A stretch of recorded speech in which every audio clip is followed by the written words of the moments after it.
Hey, listeners. One of the hot topics today is AI. We hear it everywhere. Well, we're going to talk about what is it, what it isn't. Will it destroy us? Will it bring unreal abundance to the world?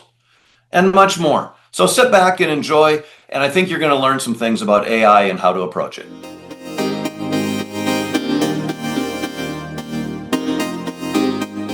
Listeners, welcome back to Tales of Abundance. Why Settle for Less? As always, I am here with my co-host, Dr. John Oberg. John, how are you doing today? Good, man. Tales of AI. That's where we're headed today. I'm excited about this. I think it's going to take a little bit of a turn for our listeners, not in a bad way, but I think in a different way, different tone, different conversation. And when you talk about abundance, you've got to talk about things with intellectual honesty. And I think that's where we're headed today is like, how do we get into things that are on people's minds that maybe aren't talked about, everywhere? And we're going to dive into that. Yeah, we talk. You and I talk about, and with our group of people, we talk about AI a lot, right? We do. And I think both of us are. Well, I don't think we're not technical, but we're probably both in the very top percent of how effectively and much we use it. I think we've both put a lot of time and effort into getting good at it, and we're not going to talk about that today as much, but more just where it's going, what it is, and what it could be, what it couldn't be. And yeah, I think some of the, and maybe some things that are going to surprise the listener about like regulation on AI. And I think that some of our positions, or at least some of my positions, may surprise a few people that know me. I don't know. We'll find out. All right. Well, I'm curious. So I think a good place to start, I was listening to the All In podcast recently, and they referenced a blog, and this blog's from 2019, which might as well be BC, right? When it comes to AI research. But it was from a professor at the University of Texas. I apologize, I don't have his first name, but Sutton is the last name. And the blog, if anybody wants to look at, it's a fairly short read. It's called The Bitter Lesson, and we'll put it in the show notes. It's probably a 2, 3, 4 minute read. But what he argues, to really summarize it, is that the best and highest level of progress comes not from human design, but from methods that allow machines to learn or teach themselves. Yeah, I think most people today would actually argue with that in the sense that machines aren't teaching themselves in the way that the common person thinks about that. But the article rightfully points out that when humans get in to try to be important in the process, instead of letting the data and the science drive the process, we only slow things down and get in the way. So when I read the article, I really thought, yep, I totally agree with the premise that, when we try to be important where we're less important, that's a problem. But that's different than the idea of like machines teaching themselves, which LLMs do not do effectively today. Like all the research is showing that when you leave one particular model to its own devices, it makes itself more dumb over time due to hallucinations. But again, conceptually, the idea that humans get in the way, true story. Well, we might debate a little bit of this, but let's go back to some early. I don't know if it's early AI, but pretty early for most people's 1970s. Well, to IBM's Big Blue, right? Okay. The chess machine, and I know you. Through Amber, have some insight into this because Amber was very connected with, Well, Amber got to see some of the cool stuff, and I got to hear some stuff. Amber's my wife, who was at one point ran marketing for IoT and AI at IBM. But I don't know that I have like some special inside juice necessarily. Well, if we go back to Big Blue beat Garry Kasparov, who at the time was considered he was the world champion, considered the greatest chess player in history. Yeah. And so I have inside interest. Like I was super interested because of where my wife worked, but I don't want to claim that I know anything more than anybody else who knew. Right. In fact, there's a lot of people who know more about it than I do just from public information. But having a computer beat a chess champion, like, holy cow. That was a big step, right? Yeah. And I thought I put the date. I clearly didn't. It was, okay, I don't know the date here. I'll find out real quick. But this is the human part, right? This was all done. It was more of an expert system in a lot of ways than it was AI. But 1997. They programmed human beings, took chess knowledge, and taught the computer to be better. By the way, first attempt, it should be noted, failed. They learned from that, improved on it, and then beat Kasparov second time around. I will say in the 1970s, you had the Whomper actually learned from itself playing tic-tac-toe in the famous movie War Games. Yeah. I mean, I only joke about that because the Jetsons are out here, right? I mean, everyone joked about the Jetsons, and like you can't really have like a self-moving vehicle and think like aircraft that fly themselves, except oh wait, we do. Yeah. Right. And so, Right. I think so tongue in cheek, like the Jetsons aren't going to happen, but they're here. Right. You know, the Whumper isn't, but it's here. Right. Right. Like I think we are. Yeah. And maybe you explain to the listener what an expert system versus like a large language model is, or I can give a simple example. Go ahead. Yeah. I mean, so an expert system is a whole series of rules, right? Where you program in all the rules. Where a large language model uses a vector database to go find information in one example of this, where it goes out and says, okay, what's the closest information? And then it predicts what the next right word is as it produces this generative answer. Right. Well, so from Big Blue, the next iteration was 2008, right? So 9 years later, and it was something called Stockfish. Oh, no, well, so Big Blue, I think, was 1997. So now we're talking, what is a little further than that? 11 years. Yeah. Okay, sorry. Yeah. 11 years later. Well, what they did with Stockfish was in essence the same thing. They just gave it way more data. And because it had more data, it learned more, it became smarter, or, When quote, more unquote, moves smarter. ahead too, right? Yeah. Like if you said, hey, why don't you think ahead 5 moves or think ahead 800 moves or what, I don't know what the real Right. numbers were, but I mean, the further you think ahead, and they use something called Monte Carlo or a version of Monte Carlo analysis, right? And I'm not sure if you did that in poker or not, but in finance, you do Monte Carlo analysis, which is you take all the variables and you look at all the different probabilities of which variable to make the best possible decision given that moment. And the more processing power you have, the more information you can look at, the better you can predict what's going to happen. Yeah, they just fed it all these human games, right? And, just and they kept gave it feeding more, and they gave it more to look at. Right. So they allowed it to go further out, so they could look at more moves, right? They just gave it a lot more data. Yeah. And so with more data, it became much more powerful, much more effective, and now it became even more dominant. Well, in 2017, so 9 years after that, somebody created something called Alpha Zero, and it was a computer-only version. And now, if I'm not mistaken, they didn't even teach it the rules. They just played the game, and it had to figure out the rules itself and what were, it wouldn't allow it to make moves. Well, the computer just played itself, and in 4 hours, it played millions of games with no human input, and after just 4 hours of training, it played the previous Stockfish, which had years and years of development and giving it data. Out of 100 games, it beat it 28-0 with 72 draws after 4 hours of training itself. Yeah, I think that goes back to a couple things, right? So you have Moore's law, which is like technology doubles in speed every X number, 18 months, I think is Moore's law. Yeah. And then you have this Monte Carlo analysis, and it's like 9 years later, right? So you've got 18 months, 36 months, 72 months, and then it was 8. So you're 16 or 32 times more processing power, which means you have that much more ability to get data into your system.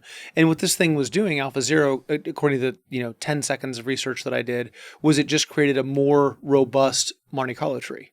It tried things that humans wouldn't try, right? Going out 800 moves? Yeah, but it might do a move that a human would never consider, or a human considers too risky, or the human ego gets in the way. Yeah. And or fear, or yeah, sure. And it wasn't worried, right? Because right. there's no consequences. It's just learning, and it just learned every possible scenario. Yeah. Right. And then this was applied to Go and a whole bunch of different games with this. Go is, I've played Go once or twice, but I've never played. I want to, but it's so complicated. I'm still a beginner at chess. Yeah. Far more complex, right? Yeah. And I know some of this has been applied to poker, and I'm not really in the poker world anymore, but I know there is a problem now with bots playing online and making it very, very difficult even for pros to beat the game. I had never even thought about that. So like if you were really smart about it, you'd hook up a bot to your online account and it becomes like trading. Yeah. I mean, this has been happening, right? But this is one of the problems with online poker now, is that you don't know if you're playing against a human. So interesting. Yeah. And pretty soon that'll be robots. You won't know if you're playing against a robot or not.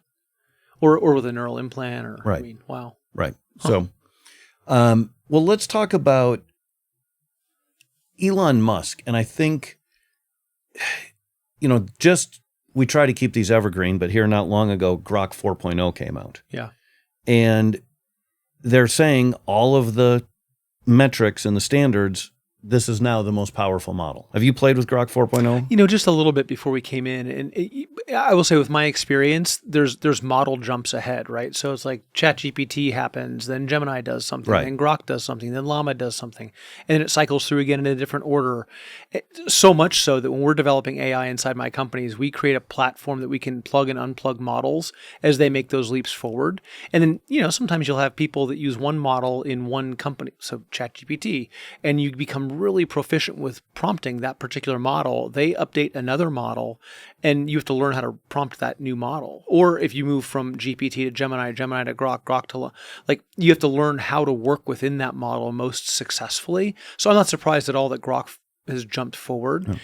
I do have a perception that I don't have a lot of data around that Elon seems willing to kind of do things more scientifically without people's feelings around it, maybe more so than some other people.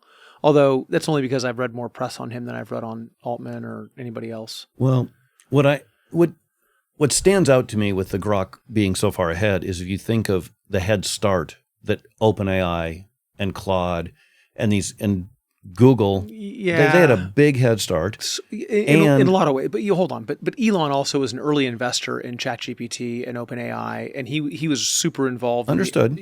Now, I don't know how in the weeds he was, but I think maybe the head start wasn't as clear as started 10 years later. Well, fair enough. And also Tesla is really an AI company more than they are a car company in a lot of ways. But, and if you really think about Apple. I mean, Apple's been working on Siri for 20 years. Yeah. Still sucks. I mean, it's pretty terrible, right? And Facebook has thrown unlimited resources at this. And but I'm not going to count Apple out yet because okay. So my master's degree was in tech diffusion. We studied a lot of commercialization of technology, and I was shocked because going into that degree, what I thought was that the first mover advantage was really significant. But when I finished my master's in the middle of the aughts, the data at that point was very, very clear that the first mover beat the second mover only ever so slightly, and the resources spent by the second mover were materially less. So the return on investment for the second mover was, generally speaking, I'm speaking in broad generalizations, much, much, much, much better. So I don't count Apple out because Apple has said they don't always need to be the first mover. In many, many cases, they're totally willing to be the second mover in a closed system to maximize how far they can move the user experience. So I think we're a little early to count them out. Well, the thing when I was researching this and looking into it that stood out to me about what Elon did with Grok is he got way more computing power and just went bigger and bigger and bigger. And even now, to run the computing power, he's having energy issues, which it's a whole nother topic. We could do a whole podcast about the future and abundance and energy and tied into it. But he is importing because the regulation, he can't build it himself. It's going to take so long to get through the regulatory hurdles. He's actually importing a whole energy plant from overseas to build it here to somehow get ahead of the regulations, right? And it's mostly to train the AI and to have the compute. I mean, he's just taken the approach. I mean, it opens up so many questions. It opens up questions about nuclear power. It opens up questions about regulating AI and what we're going to try to do. And I mean, the pragmatic part of me thinks if we're not careful and we try to regulate AI too much, we could put the U.S. or the Western world at a huge competitive disadvantage with countries like China. Just think about that for a minute. If we say, hey, we must slow down development of AI, and China says or Russia says we're going to go whole hog, just totally untethered, that could put us in a really bad position from a defense perspective. And we're getting ahead of ourselves, but we're here, so let's go down that rabbit hole. There's a lot of people that think we should do this, right? There's whole groups that think, as we get to some of the doom and gloom or later, that AI could kill us and take all the jobs and everything else we'll talk about. And they're like, yeah, we need to stop all production. And I just think it's unrealistic because if we stop, China's not stopping. Yeah. Russia's not stopping. I mean, not a chance. It just makes us more vulnerable, right? Right. And so I think it's interesting. Some of the people that we'll talk about that are warning that this could kill us are also moving. They're the people pushing it forward the fastest, which again, we're getting ahead of ourselves. So, Well, and there's the whole like Terminator Skynet scenario is one set of fears, and while I could poo-poo that, and I think I even did poo-poo that in a previous episode, I also want to say I get it. Like, saying that Skynet's not going to happen is like saying the Jetsons isn't going to happen. Like, who knows? Is it possible? Sure. Is it probable? I don't think so. But the people who make that argument, like, I could see that. Well, now, the China thing, though, that's for real. Right. So, the other thing that Elon's done with self-driving is he's taken about it different than everybody else. And his whole strategy is we're just going to self-drive and we're just going to, there's a little bit of the brute force now, but it's the computer teaching itself. And I've noticed while I've had my Tesla, it wanted way more human feedback. It doesn't seem to care quite as much about my feedback anymore. It's again, it's brute force and millions or billions of miles driven, and the system just keeps getting better and better, and they've got such a head start. I wish I remembered the data, so I'm going to give you some numbers that aren't right, but it was something like, the accidents per driven mile, if it was like, I can't remember the number, like one fatality for every 80 million miles driven for a human, and like one fatality for every 37 million miles driven for Tesla. So it was reduced by like whatever percentage that is. And so that was years ago, right? And so now you have to ask yourself, like, if the data, I mean, I'm a scientist, so I want to look at the actual data and see what the real data says, but I've got to imagine computers are going to be better drivers than. Yeah, I tried to pull it quick. I tried to pull this up quick, and I'm getting a lot of different stuff here, but I roughly remember the numbers of the average car gets in an accident every 200,000 to 300,000 miles. The average Tesla human driven is more like every 800,000 to 900,000 miles. So it was like 3x. Yeah. And on self-driving, it was something like 8 or 8.5 million miles. Yeah. And I will just tell you, like Austin, we have Teslas all over. Drive around and see how many of them have body damage. Yeah. It's really, really rare. Right. Well, and to be fair, that body damage may come from somebody hitting a Tesla, not a Tesla hitting something else. Right. So, and it's interesting for me to watch this, and people, when I tell them, I get in the car, I push a button and it just drives itself. They're like, you trust it? I'm like, man, if you just get in there, you realize it drives better than humans. And well, it's funny. People self-report. Most humans would self-report they're better than average. And just by definition, you can't have more than half the population better than average. Yeah. And here's the thing. I'm not saying it won't ever get in an accident, but we have this weird standard as humans. If we get, let's just say humans, we get in 10 accidents, right? But if somebody's in self-driving and in the same number of miles, it gets in one accident, people are like, see, that's the computer. If that was a human, that went, even though humans are, 10, or I think the numbers we just looked at is probably closer to 30 times less likely to get in an accident, right? It's a great way of just pointing to like when emotion drives us, right? It's like we look at, if someone I love has a really rare disease, it becomes a really important topic for me, right? But it's, but the question is then how many people die in high-speed accidents or falling asleep at the wheel accidents? Or, I don't need to look it up, but like how many people die because of falling asleep at the wheel versus drunk driving today because of all the work that's been done. And I wish we were just a little more data driven versus finding the data to make our point.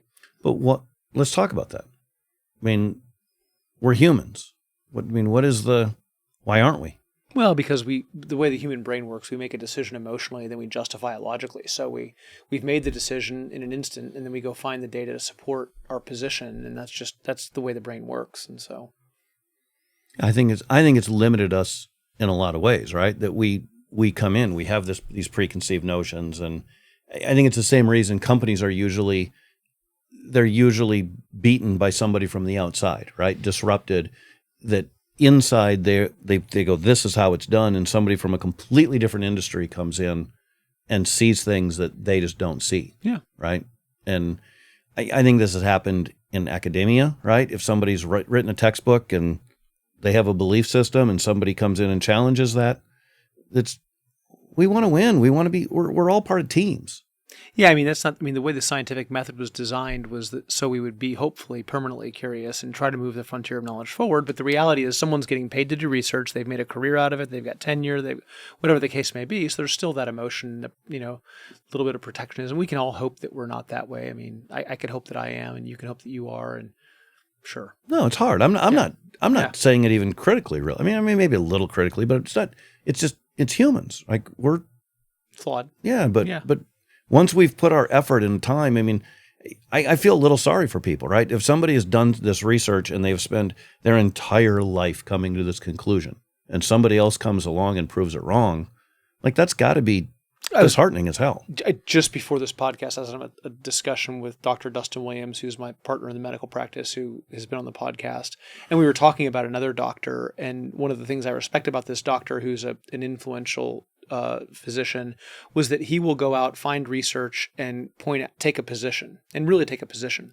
And then you might hear him come back 6 or 18 months later, and he'll take the opposite position with new data. And I really appreciate that about a scientist or any professional who can, have a strong conviction that's loosely held. Like that's such an important part of what we talked about is, strong convictions loosely held lead to really healthy discourse and the movement of kind of the collective intelligence. And I appreciate that. I think that's where we are with AI is if we can have strong convictions, AI is almost forcing us to keep those strong convictions loosely held because the pace now is so fast and so in our face but as you pointed out earlier, it's uncomfortable, which means some people want to slow it down for their own comfort versus the reality of where the information is headed. Well, I love and applaud that doctor that, they're willing to do that, right? This is Mark Hyman, by the way. He lives here in Austin. Have never met the guy. Hope I can meet him sometime. But I just have a tremendous amount of respect for the work he's doing, but even more so for the professional integrity he has to do that. I have a huge amount of respect for that. Well, I think that's amazing, right?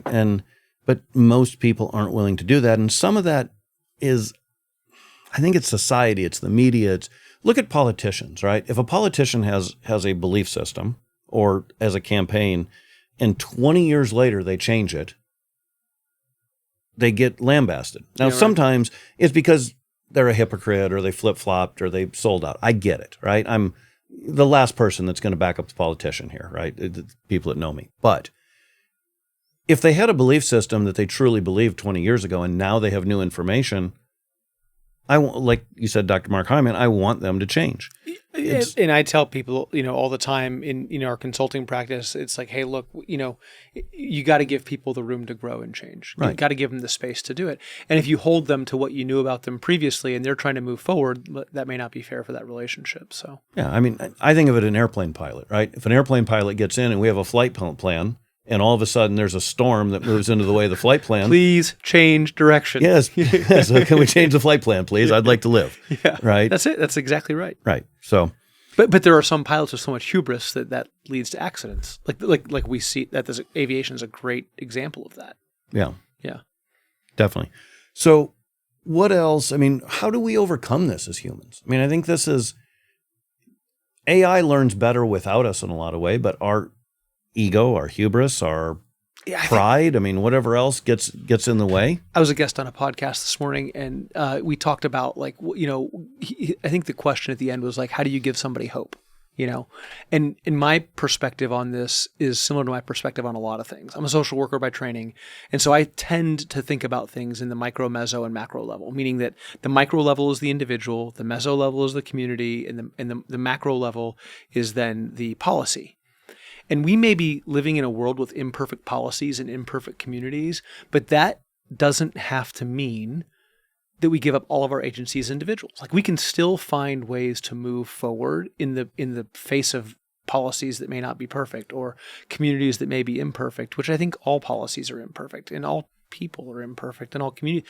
And so then what do we do? And so for AI, I think that means embrace it for what it could be. My position is that AI is going to change the way we work. I think that every organization in the future is going to have an organizational chart that includes both people and AI on the organizational chart. In the same way that some org charts have people and processes on their org chart today, those processes are just going to be listed as AI agents or AI processes that are getting run.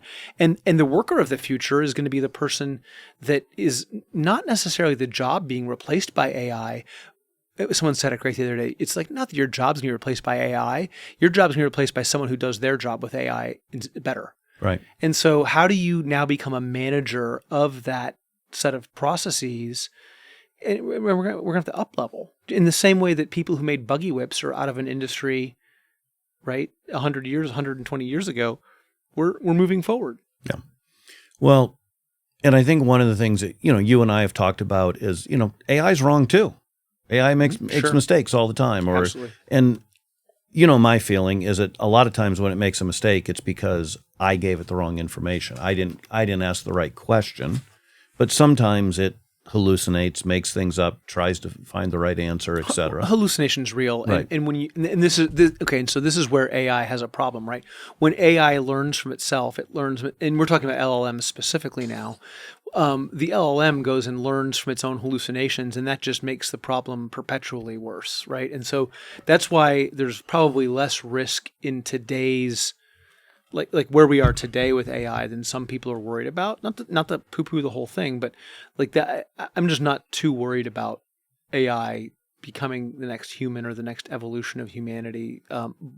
I get where people are coming from. Like, hey, we used to be amoebas. I got it. I hear you. Not too worried about that. So going back to abundance, and we're going to end on abundance with this. We'll end on a happy note later on. But going back to abundance, like how do you see people making their life more abundant with AI right now? Well, I just think about like what I see happening today. There are people that so the internet gave information access to people in a way they've never had that information before. But there's still the processing of that information that was overwhelming. And so today, I think now we have a way to get in and curate that information in a way that wasn't possible for the layperson before. And then you get people that can use that fulcrum across so many different ways with their job. So if you're a computer coder, I talked to a guy who's like, I can code 50 times better now and with far less difficulty. And 50 times was like a literal thing for him, not a figurative thing. I talked to someone who's like, I can do 1 unit of work. It was 40 hours 2 years ago, and now they can produce 4,000 units of work in 2 hours. And so those are some lever points where I think you can find people doing things more effectively. I was able to craft an AI that took in 100 job applications with a company and just sort through them and tell people what to look at on the resumes. It didn't actually do the assessment for the human manager. What it did is it pointed out where to look to find the things that were important to them so that the process went much smoother. And so I think those are I think there's so many things we can do to make the work that people don't like to do easier to do today. I think that's an immediate win. Yeah, it's definitely made my life easier. My productivity has gone up substantially. Yeah. Is it making us dumber? I think there are people that are going to lean on it and that it's not going to force them to go deeper into their domain. And there are other people where it's going to force them deeper into their domain. And so I think the answer is definitively, it depends. I think that's right. I think there's a lot of people that are becoming reliant. I think, before the podcast, we were talking about, I had a rental car in Indianapolis last week, and I've become so dumbed down by the Tesla driving me that driving seemed like a chore. When I parked the car because I didn't put it in park, it kept moving. I was like, oh, because I'm in a different car now, right? Well, so little things like that. But I think people are doing that with their work and their thinking, and there's not as much. It takes away a lot of the brain power and a lot of the thought. Yeah, Randy, how are your horseback skills right now? They're not that good. Okay, and so Right. 100 years, the transition to cars, that might have been a Right. really scary thing, like driving a car, like, oh my gosh, I'm losing my horseback skills. But, do you really feel like your horseback skills and your lack thereof today are really holding you back? No, but there's always a trade-off, right? And I agree with you, by the way, that some of the things I have been able to take on some projects with AI that because it just, there's one thing in particular that in a 10 or 12 hour process, I think I'm saving hundreds of hours, if not years of research, right? So, and it allows me to go deeper. That being said, if you want to use the horseback analogy, riding a horse takes a certain amount of muscle, energy, you're outside. It's probably better for you and healthier in some ways than I'm not going to go trade in my car and next time you see me, I'm not going to be, having to put a saddle on. I was going to ask because we could put a hitching post outside. there's an upside. There's a trade-off as well. I think that's right. And I think, and then again, I think you've got, whole industries that are built around health and wellness and gyms and all those things that weren't a thing, 150, 200 years ago. We didn't have the need for the gymnasiums in the same way that we have them today. And I recognize that, for some people, they're going to make a judgment that that's a bad thing or a good thing. I think I just recognize like there are things that I want to do in my life that AI has made infinitely easier. I did my first draft of a book in 2017, and it was, objectively horrific. It was terrible, and then, earlier this year released a book. It was a bestseller, and now I've got a best-selling book, and largely in part to the, human in the loop, but I used AI to shortcut parts of that process to make it what I want it to be with my voice, my content, my stuff. But legitimately would not have had that done. Yeah.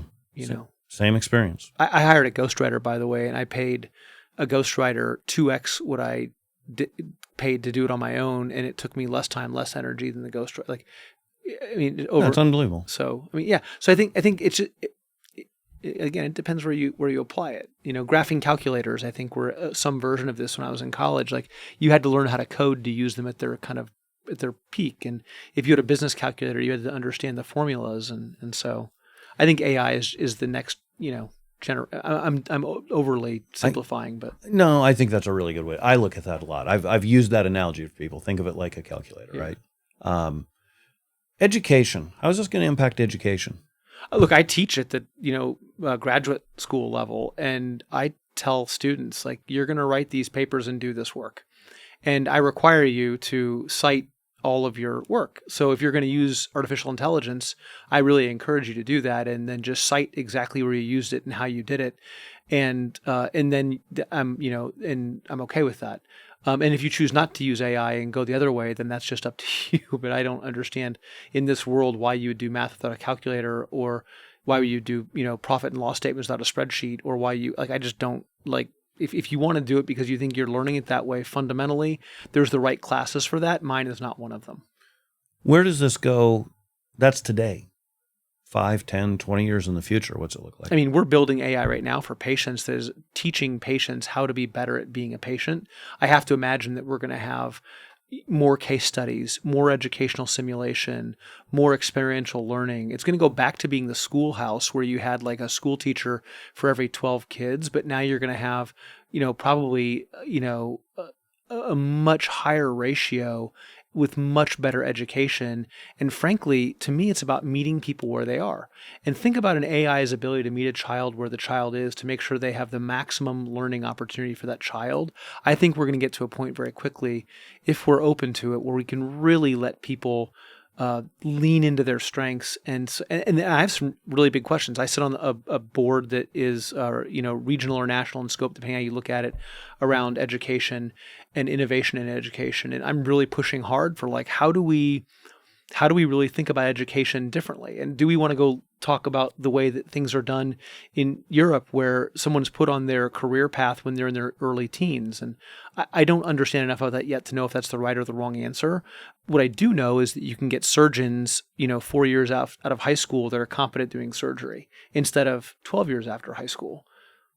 Are the surgeons there the same, better, worse than? I don't have the data to know that answer, but it certainly is notable to me that if you meet people where they are, help them specialize and focus, get people focused on trades. Like, I don't know. I think we're going to see some really interesting inflection points over the next few years. Yeah, I think one of the things, going back to the thread of humans being the choke point, there's a lot of people that don't want to disrupt the education system because a lot of people are employed there. And I think that inevitably when that happens, there's going to be a point where AI is doing better than humans, and we're going to have to retrain a whole bunch of people in the workforce. And a lot of those are people that have been giving their entire life, right? They've had meaning, and they've... Look, I have a lot of empathy for it, and I believe it's a specious argument. Can I tell you why? Go ahead. There were times where businesses, large companies, had huge rooms full of people writing on paper spreadsheets, going through all of this data crunching, data collection, and this impacted the commercial real estate environment because you have smaller offices now. It impacted the number of jobs of people who were doing that by putting computers in their hands. That's not a job anymore. I get it. The history's littered with this, right? Yes. I mean, there's literally thousands, if not millions, of examples where the new technology, yes, it disrupts these jobs, but it tends to create more jobs. That's right. And more abundance, which, by the way, theme. more abundance. The people that are, in some cases on the poverty line today are living better than most emperors over the history of time. Like, and that is in no way me trying to say we shouldn't work on the problems of poverty or minimizing somebody else's problems at all. So I'm not doing that, but also in full recognition that the tide has been rising for a long period of time. So you and I think, disagree on the time frame of when this is going to happen, but I think we both agree that at some point, AI combined with robotics and whatever else is going to be so damn smart that it can do almost everything, right? I mean, I envision a future at some point where there's robots, AI creating food. It's brought to us. The cost of production is almost nothing, and everything is moving towards zero. Now, there's a big choke point with energy, and we better get our shit together in this country with energy production and allowing energy if we want to keep up and have that future. And how you deal with the byproducts of that energy production, and there's a lot of big problems to solve. Yeah. Yeah. So, but I think we both agree, humans, if we're thinking about meaning, purpose, why they're here, there's a lot of people that without a job, men in particular, without a job, that meaning and that purpose goes away. Where does that go? I mean, man, just take me back to what you understand about technology like 20,000 years ago, 10,000 years ago, 5,000 I don't know. 20,000 years ago, we don't know anything. Let's go 5. Yeah. So, I mean, I look at that and it's like, I think that, there's almost none of the jobs that were available then that are available today. And I think that there's a little bit like the guy at the Patent and Trademark Office in the late 1800s was like, hey, we can go ahead and shut the USPTO down because everything that ever could be invented has already been invented. Like, think about the ridiculousness of that statement.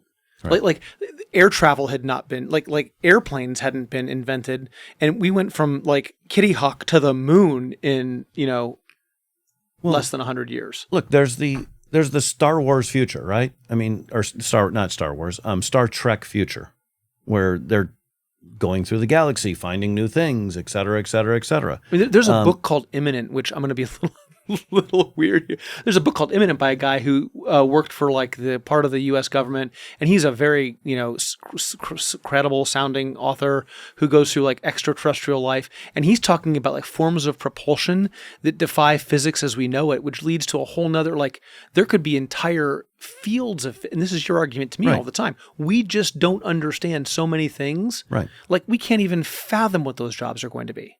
So do I worry about that? No, because humans are going to work on those problems while computers are dealing with the problems we have today in the same way cars took care of horses. Like, I think that's happening. I agree. And I tend to be on your side on this.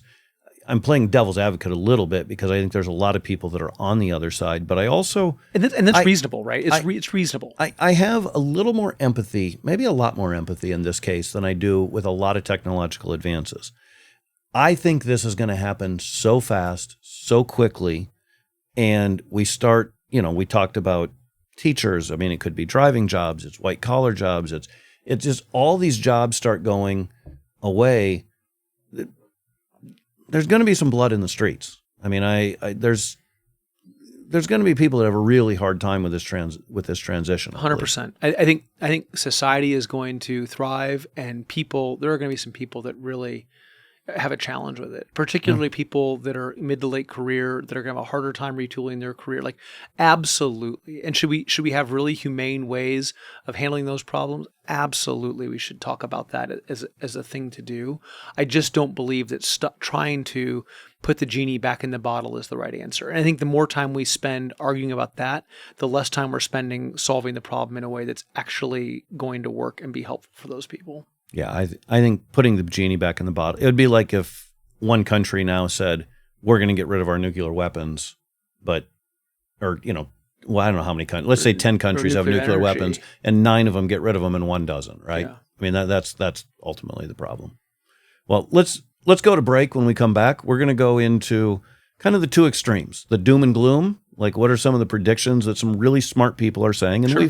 we've been hitting around the edges of that a lot. And then we're going to talk about, I think, where you and I both think things are going, that, it can really lead us and will lead us toward a more abundant future. Love it. All right. So, listeners, we'll be back in right after the break.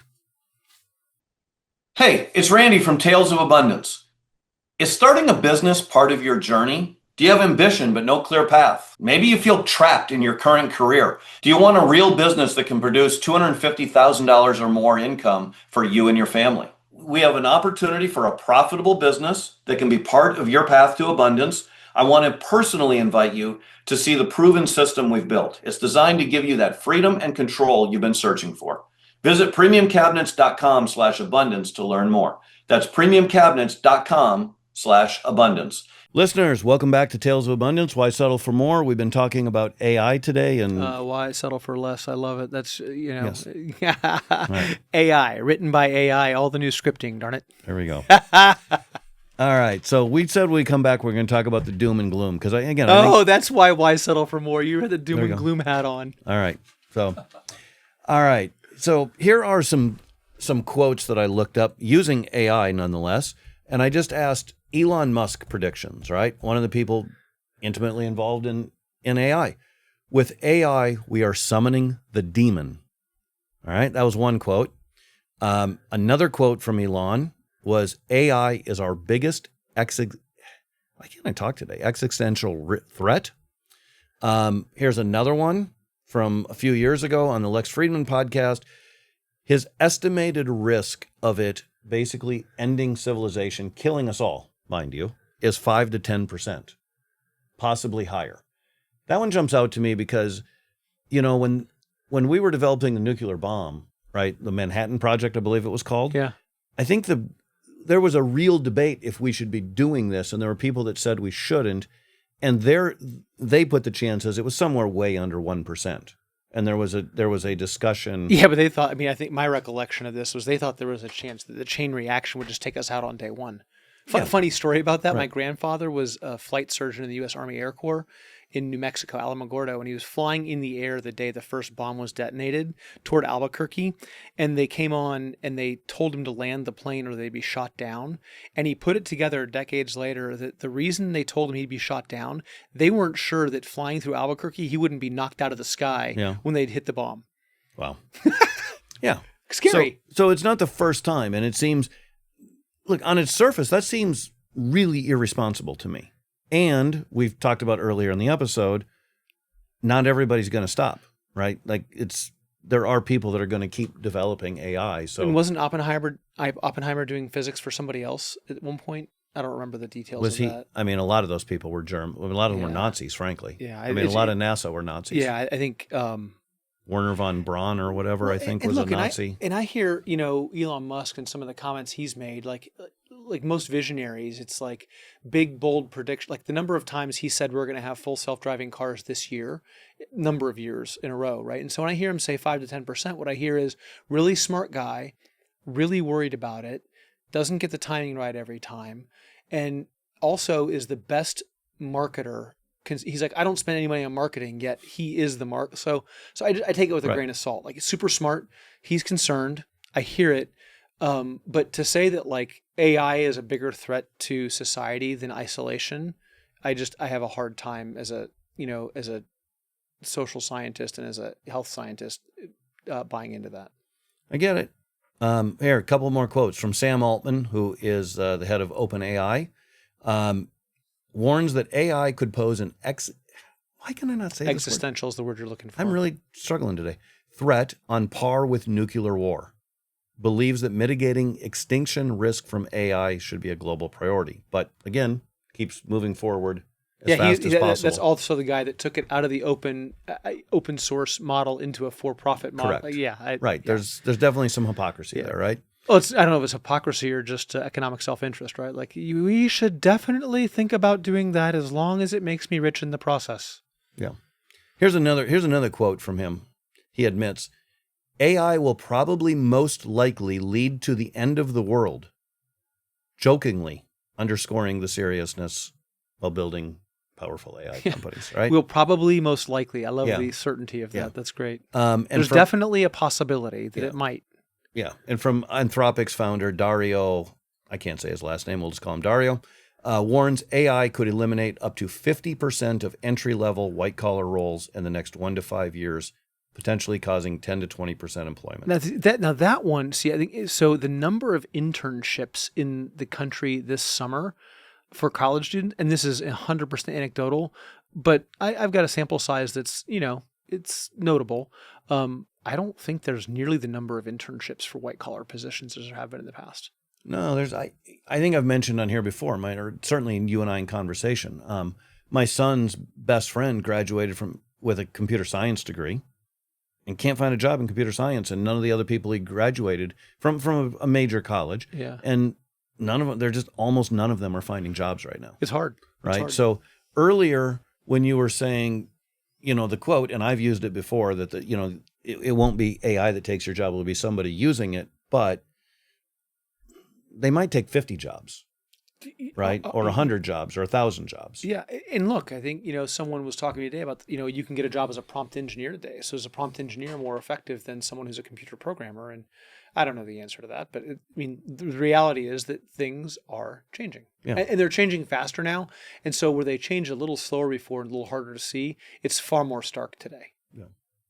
So Jeffrey Hinton warns AI could destroy humanity with up to a 10 to 20% chance in the next 30 years, and calls for basic income in response to job loss. He's at Google, right? And notably in California, where universal basic income is a real thing in terms of conversation. Yeah. The other thing that I think, and I got a bunch more, there's a whole bunch of quotes here, but, the other thing that I think is concerning in this is you're hearing reports like, have you heard of the news one where they told the AI they were going to shut it down, but they also gave it information that it's the guy running it was having an affair on his wife, which he wasn't, but they fed it the information as a test. Have you heard that story? Not, no. So they had an AI, they gave it this information. I just said that he was cheating on his wife, having an affair. And then they basically told it they were going to shut it down. And it started blackmailing him in trying to stay alive. And there have been other things where when they've been shutting down. I want to read that. That sounds fascinating. Which AI was it? I don't know. We can try and Google it and find it while we're looking right here. We can put it in the Google machine. I'm morbidly curious about this one. I don't know why I'm not. Why am I using Google instead of chat? But I don't know. So anyway, there's that. There's just there've been copy or where AI has copied itself when it said it was going to be shut down, right? Interesting. At what point is it smart enough that it just becomes sentient? Yeah, we're a long way from that today. That point may be coming, and it may be coming faster, but we're a long way from that today. Yeah. Here it is. It was at Anthropic. Claude 4 Opus model was given access to emails suggesting it was going to be replaced. Among the emails, there was a mention of an engineer involved in the replacement having an extramarital affair. Yeah. And it started blackmailing him. Huh. So listeners can read into that more. I won't bore them with me. Did it open a bank account? I'm going to go read into that. Again, there's more of a curiosity, not saying it's, but just like, what is, yeah, I'm going to buy. Well, I question some of these things too. Like there was a media story a year ago, and I don't remember the exact, but I think it was a New York Times, New York Post, something like that.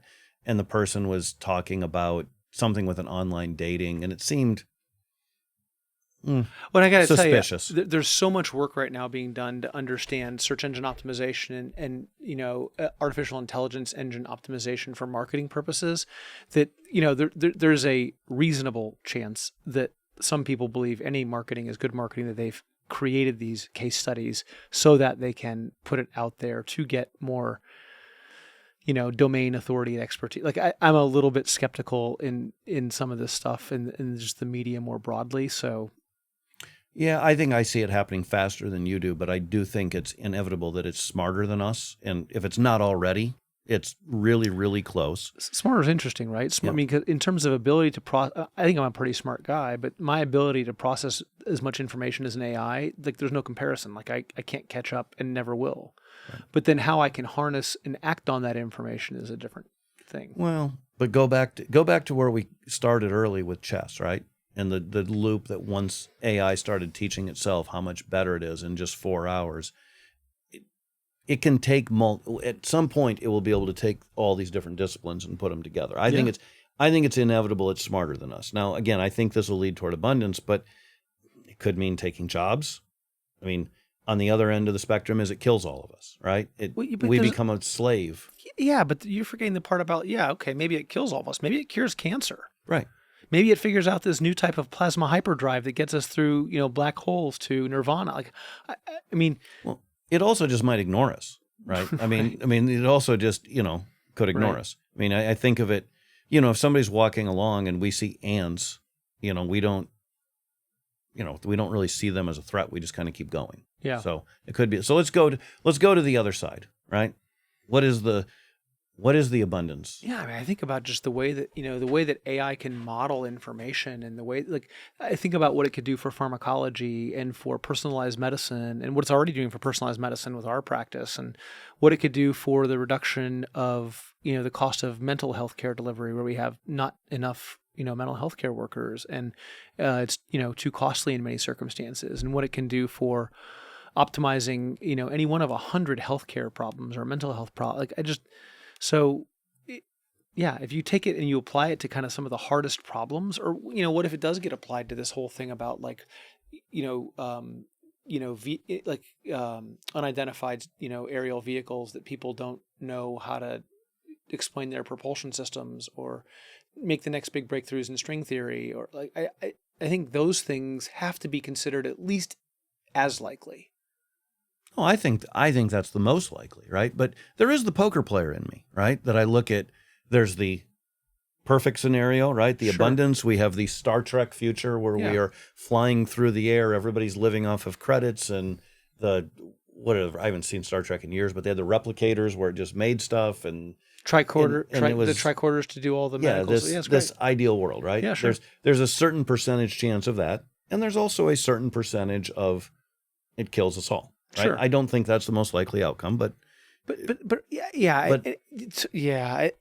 weigh that against. There's a certain likelihood that the sun doesn't come up tomorrow, right. And there's a certain likelihood that there's all these what ifs. And I go back to, like, Stephen Covey's stuff that I read in 7 Habits of Highly Effective People. Like, you have a circle of influence and a circle of concern, right. And I try to grow my circle of influence, and I try to shrink my circle of concern. I don't read a whole lot of news for that reason, and so it's like, sometimes the percentages are the percentages, and I get all that, and better than anyone that sometimes it's a low percentage chance and it happens anyway, both to your favor and your detriment. You talk about 3 poker hands that changed your life, not in a great way maybe, but also maybe in the best way. Who knows? So, I mean, so for me, I go back to the, macro, meso, and micro. What can I do about that? What I can do is I can go find AI. I can go find ways to really impact the world positively, create that fulcrum, make a big lever, and then do the best damn thing I can today. And that means I have to train myself to be better at prompting, train myself. And I think that's the right answer for people, is what impact is it going to have on your life? Well, what impact do you want it to have on your life? And how do you want to engage with your life and move yourself forward? I think that's great advice. One of the things I thought about in this is, I'm always trying to figure out when something bad happens, what's the benefit? What's the, what good, or what should I be grateful for that probably isn't immediately obvious? But let's just say in the worst case, let's say the worst case happened and it took over, but it also simultaneously, it helped us become a multiplanetary species, right? It helps Elon Musk take us to Mars, or somebody else to the moon, or whatever. And an asteroid hit the Earth, and that's what saves humanity simultaneously, right? Is it allows us to get off this rock onto a different one. I mean, did you watch Armageddon recently? A long time ago. No, I thought you might have channeling your last night's movie choices. Long time ago, John. So, like, I desperately want it to be, and I think the most likely outcome is we have true abundance of food and resources, and you combine it with robots and 3D printing and flying cars, and that everything becomes cheaper. The natural state of the world, we have inflation, and this is a whole nother topic, I'm passionate about, with the Fed and printing money, but the natural state of the world is deflationary. Well, and everything becomes easier. Yeah, I think that's right. But I think, what if it allowed us to put all of our time and energy into the world's biggest current problem, my point of view, isolation and relationships, and people like redevelop skills into relationship, redevelop skills into kind of non-romantic love, redevelop skills into the highest possible performance of community. Like if that were the thing and GDP wasn't the measure, right? The real measure was GHP, like we've talked about in other gross happiness product. Right. Or what if we found an entirely different way of measuring what success for a species looked like? I mean, certainly what I can tell you is the way humans measure success today, by and large, as individuals, is not the way that a species operates to kind of keep itself growing, thriving, whole. And there's something to be learned from that. And so if this lightens our load in such a way that we can now focus our time, attention, energy, and passion towards the things that are most important, at least that we say are. And so my fear about AI is it becomes so hyper-personalized, it becomes everyone's individualized echo chamber, like Ready Player One. Like that to me would be the biggest yikes moment, not the Terminator and Skynet, but Ready Player One, in that where everyone is so like living in the second life type of environment. Like that to me would be the biggest tragedy if that happened. The Matrix, right? I mean, we've seen a couple of those Yeah, movies. yeah. Zuckerberg. What did Zuckerberg say a couple months ago about, in the future he thinks people, their 4 or 5 best friends might be AIs. Yeah, right? but I think that's scary to me. Yeah, and misguided, and I think that if AI helps us to make better friends and by letting us have the time, energy, attention, like that's how we use it today at work, I think it's right on. I think to the extent that you get people that just make you feel good, you self-soothe, like that to me is kind of akin to opium, like, or heroin. Like you're just trying to feel good for the sake of feeling good, not for actually being healthy. And so you're giving a painkiller, you're not giving the antibiotic. Right. You're doing that. That to me is malpractice. And so that's the place where I think it's like, hey, develop all the science as best you can, the same way you've looked at basic science for decades, centuries. Basic science, frontier of knowledge, learn. Then the discipline comes in the application toward a healthy planet, a healthy society, a healthy person, a healthy community. Like that's where we have to have the discipline. Yeah, one of the podcasts, somebody said, I don't remember where. I'd like to give credit. I'm terrible at that, but they said that the real breakthrough is when AI learns the scientific method. And I thought, boy, that now we're really going somewhere. But I'd take it a step The scientific further. method is great for basic science, maybe a little bit less so for applied science, although I'll get a whole bunch of people that comment and argue with me on that one. I mean, the real genius of this is like giving us the time, energy, and attention to say, like, point it at this problem, point it at that problem, or just to allow us the time to go have lunch together and just be. That's the one thing AI doesn't do. It can't just be there. It can emulate that, but that's not the same as doing it. Well, what I was going to say is I think that's wise that if it can figure out the scientific method, but a step beyond that, going back to the chess, right, where it starts teaching itself.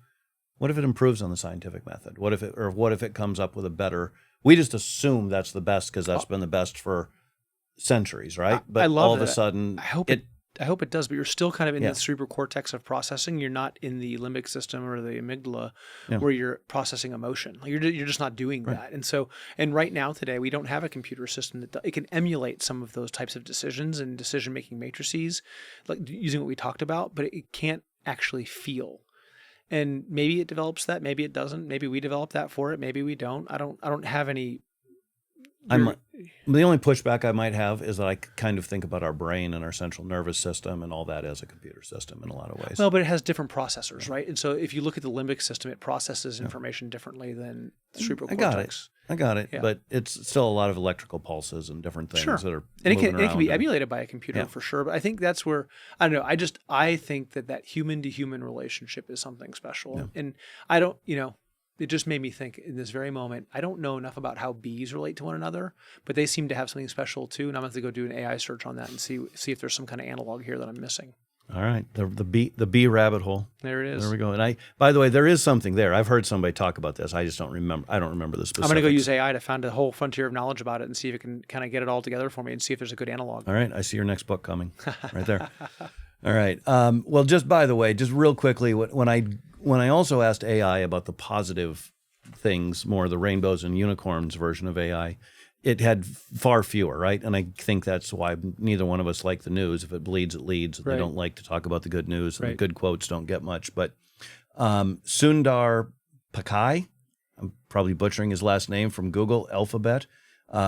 He said the future of AI is not about replacing humans. It's about augmenting human capabilities, which is similar to what you said. Yeah. And Dennis Hassabis, who I don't know who that is, takes a more optimistic stance, calling some fears exaggerating, citing new job creation, productivity gains. And Jensen Huang from NVIDIA also just has optimism that human creativity and productivity will balance the disruption. So, I think one thing not said there, Randy, that's worth just mentioning is that, in the US, we have this ability for people to kind of move and change their station in life economically. That's a really unusual thing in other parts of the world. So when you travel throughout Europe or Asia, it's not what I would say normal in a society that you can change your economic station in life.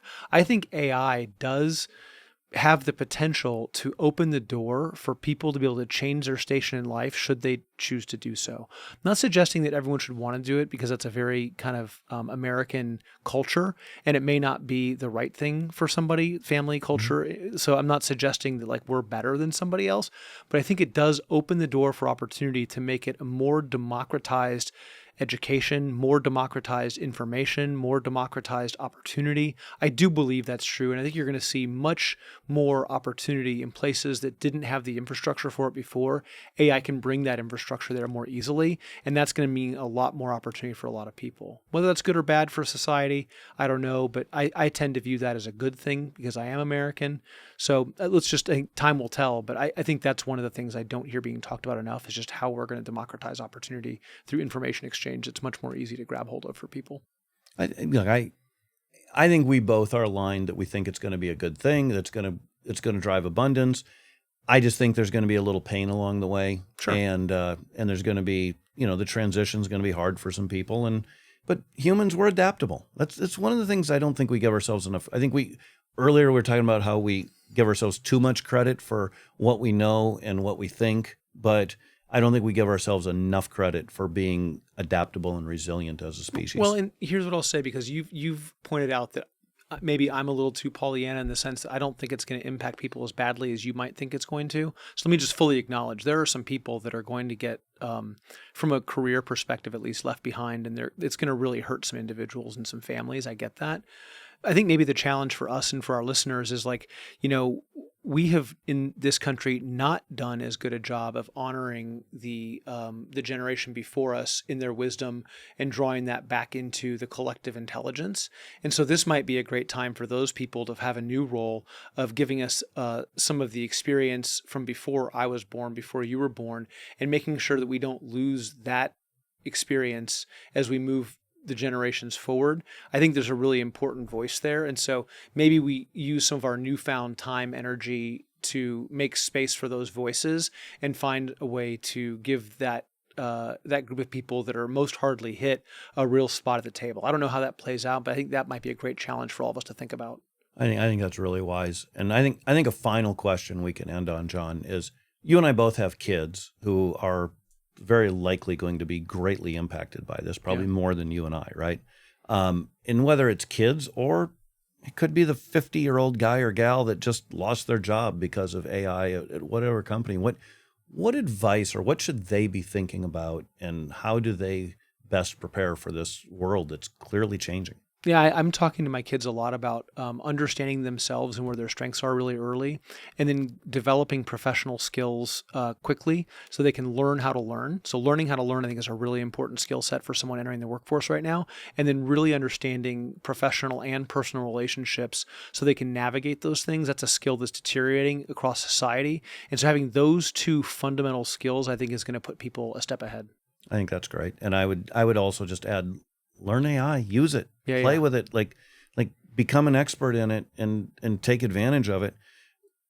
And if somebody's really worried about the job, there's a lot of trade jobs. Like there is a huge shortage right now of plumbers, electricians, just people that can swing a hammer. Yeah. I mean, there's hundreds and hundreds, millions of jobs. In all levels of skill too, like highly skilled trades, and then just skilled trades, and then less skilled trades. Absolutely. And those jobs they pay good money, and they're Yeah. paying more because of the shortage. They're paying more and more and more all the time. I think that's right. I think that's another avenue. I'm not saying that's what everybody wants to do, but Well, and you'd say robots should take those jobs at some point too.